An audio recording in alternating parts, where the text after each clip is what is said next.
Una rosca de estafadores anda al acecho de funcionarios públicos. Los docentes son las presas más fáciles por el alto índice de endeudamiento y la necesidad imperiosa de obtener recursos fuera del sistema financiero formal para costear sus necesidades básicas.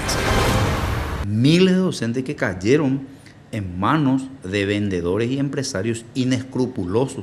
Empresas privadas montaron un esquema con la complicidad de funcionarios judiciales para hacerse con el salario de sus víctimas, valiéndose de la falta de instrumentos de protección.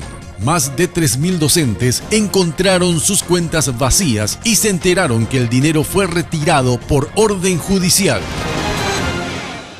Una estrategia, ¿verdad? Una conducta, ¿verdad?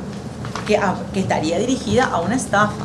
Salarios desprotegidos, esta noche a las 22 horas en De Primera Mano, edición especial. Solo aquí, por Red Guaraní.